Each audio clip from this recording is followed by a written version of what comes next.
अस्सलाम वालेकुम। इस वीडियो में आज हम जो डिस्कस करेंगे वो है एनकोवा कि इसको कैसे फाइंड आउट करते हैं। जेनेटिक वेरिएबिलिटी के रिलेटेड जितने भी पैरामीटर्स हैं वो ऑलरेडी हम इसी चैनल पर वीडियोस बनाकर ये ट्यूटोरियल की फॉर्म में अपलोड कर चुके हैं। तो एनकोवा के बारे में डिस्कस करेंगे। इससे पहले जो चीज़ें फाइंड आउट होती हैं, variances, coefficient of variances, phenotypic and genotypic correlation, then उसके बाद ये एनकोवा यूज होता है। तो एनकोवा आज हम इस वीडियो में देखेंगे। देन उसके बाद पाथ एनालिसिस भी इसी ही वीडियो में देखेंगे।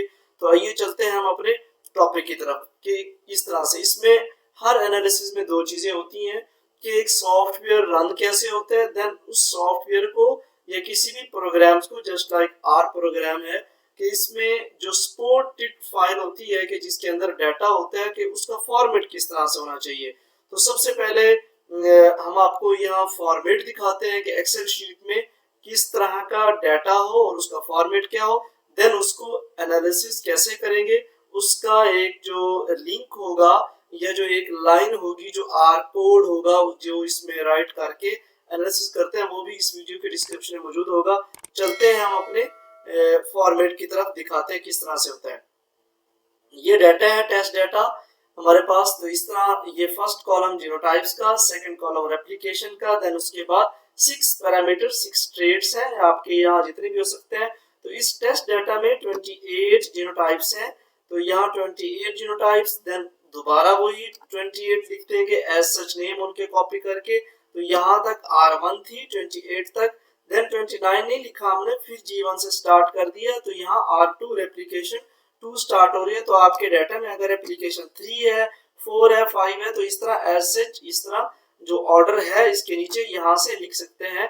हमारे पास यहाँ जस्ट 2 थी, इस वजह से अगर आपके किसी भी एक्सपेरिमेंट में रेप्लिकेशन पार्ट नहीं है, जस्ट लाइक CRD डिजाइन है, तो उसमें आप रेप्लिकेशन का कॉलम स्किप कर सकते हैं, उसमें नहीं लिखना आपने। तो ये हो गया फॉर्मेट। अब इसको एनालिसिस कैसे करना है। एनालिसिस करने के लिए हमें यहाँ सबसे पहले इस तरह की 4 विंडोज शो होती हैं, उसमें एक इंपोर्ट डाटा सेट यहाँ आपको शो होगा। तो यहाँ फ्रॉम एक्सेल पे जाना है, ब्राउज करना है। ब्राउज करने के बाद फिर यहाँ आपकी डिवाइस में जिस जगह भी आपकी फाइल शो होगी, जैसे हमारे पास इधर सेव है, तो उस फाइल को टेस्ट डाटा, आप यहाँ अपनी फाइल का नेम कुछ और भी रख सकते हैं कि जस्ट लाइक रिसर्च डाटा या डाटा एनालिसिस, कुछ भी, लेकिन ख्याल ये करना है कि सेम एक ही नेम हो, डॉट स्पेस बीच में ना हो। तो ये आपको इस तरह का डाटा शो हो जाएगा। तो यहाँ ख्याल ये करना है कि यहाँ डबल और ये वाला डबल लिखा होना चाहिए, क्योंकि आर प्रोग्राम केस सेंसिटिव है, और यहाँ कैरेक्टर्स लिखा होना चाहिए। देन उसके बाद ये first row as name and open data view, ये दोनों चीजें क्लिक होनी चाहिए। तो ये सारा इस तरह आपको विंडो इस तरह शो हो रही है। आपने अपने जब डाटा एनालिसिस करना है ये चीजें होनी चाहिए।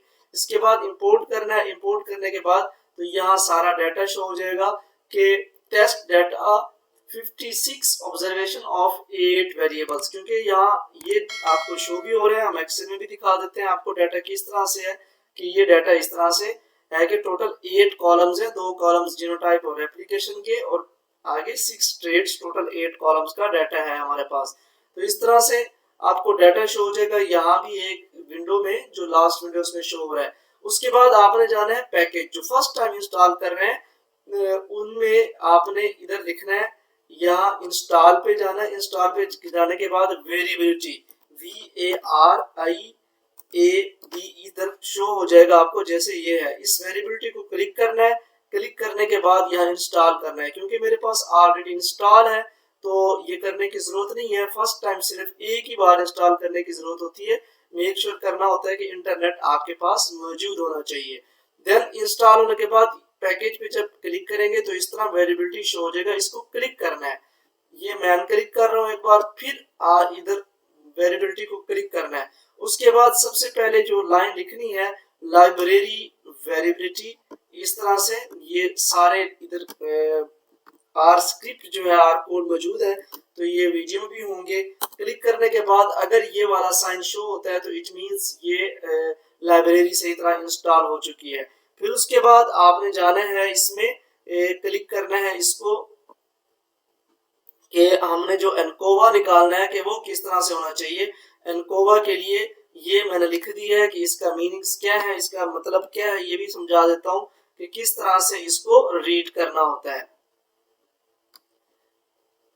इसको रीड करने के लिए यहाँ आपने इसको पेस्ट करना है कि ANCOVA test data 3 to 8। 3 to 8 के मीनिंग्स यहाँ पर है कि 3 नंबर कॉलम से, ये 3 नंबर कॉलम बनते हैं ट्रेट 1। अगर हम एक्सेल शीट को देखें कि 3 नंबर कॉलम यहाँ से बनता है, तो इस तरह ये टेस्ट डाटा, ये dollar sign genotypes and test data replication के इन्हीं का ही एनालिसिस करना है। ये एनकोवा, ANCOVA एनकोवा लिख देना है। तो ये इन ट्रेड्स का आपस में जितने भी पॉसिबल कॉम्बिनेशन में एनकोवा होंगे तो तमाम के तमाम हमें रिजल्ट देगा। तो ये लाइन भी लिखी होनी चाहिए, ये आपको क्लियर हो जानी चाहिए कि टेस्ट डाटा की बजाय आपकी फाइल का जो नेम भी होगा वही लिखेंगे, इधर भी टेस्ट डाटा का वही लिखेंगे, यहाँ भी वही लिखेंगे। ये 3 to 8 का मतलब ये होगा कि इस तरह से। इसके बाद आपने इसको यहाँ आगे इंटर प्रेस करना है, तो ये तमाम रिजल्ट्स आपके पास आ जाएंगे कि ट्रेड 1 का, ट्रेड 2 का, ट्रेड 3, ट्रेड 4, ट्रेड 5 जितने भी हैं। तो यहाँ हम आपको ट्रेड 1 का दिखाते हैं। सपोज पहला रिजल्ट क्या है कि देखिए जी, ट्रेड 2 का, ये ट्रेड 3 का, ट्रेड 4 का, कि डिग्री फ्रीडम है, genotype error, environmental covariance, genotypic covariance, phenotypic covariance, ये तमाम चीजें यहाँ से हमारे पास आ गई कि इस तरह ये देखें ट्रेड 1 इंटू ट्रेड 5, इस तरह ट्रेड 1 इंटू ट्रेड 6 के तमाम ट्रेड्स का ऑल पॉसिबल कॉम्बिनेशन में। तो ये पी वैल्यूज हैं कि जिससे जीनोटाइप्स प्लस ये जो एरर है, ये जीनोटाइप्स की मेन हम देखते हैं कि क्या है। तो सबसे पहले जो है हमारे पास ये रेप्लिकेशन की पी वैल्यू होगी, एरर की तो नहीं देखी जाती, रेप्लिकेशन की, देन जीनोटाइप्स की है। तो आप इसको कॉपी कर सकते हैं। जैसे मैंने दो कॉलम सेलेक्ट की, दो लाइंस या रोज सेलेक्ट की हुई हैं कि पहली जो है रेप्लिकेशन की वैल्यूज बताती है पी वैल्यू, दूसरी जीनोटाइप्स की। तो हमें यही दो चीजें रिक्वायर्ड होती है पी वैल्यूज की कि क्या सिग्निफिकेंट है, क्या सिग्निफिकेंट नहीं है। एक और वीडियो में पी वैल्यूज के सिग्निफिकेंस लेवल हम बताया गया है जो कि इसी चैनल पर अपलोडेड है। तो ये एक किस्म का डाटा हो गया जिससे एनकोवा फाइंड आउट कर सकते हैं। तो इसी तरह इसी डाटा से मैं यही बताता चलूं आपको, ताकि इसके लिए और वीडियो में या और जगह ना जाना पड़े। तो इसी तरह हम जीनोटिपिक पाथ कोएफिशिएंट या पाथ एनालिसिस भी हम इससे कर सकते हैं। वो कैसे कि यहाँ से लिंक मैं आपको दे रहा हूँ, ये आर कोड कि किस तरह से आर कोड है, इसको रीड कैसे करना है। जस्ट जीनो डॉट पाथ टेस्ट डाटा, यहाँ 8 कॉलम के टोटल टेस्ट जो करना है हमने 8 कॉलम का करना है। Then test data 3 to 7, test data जो करना है कॉलम नंबर 3 to 7 तक, ये टोटल 7 है। 8 नंबर को एज ए हमने ये जो यील्ड रिलेटेड ट्रेड्स, ये डिपेंडेंट इंडिपेंडेंट वेरिएबल्स का जो डिफरेंस होता है पाथ एनालिसिस में, कि इसके इफेक्ट को चेक करना है। बाकी तमाम इसको कैसे इफेक्ट कर रहे हैं 8 नंबर को, लास्ट को।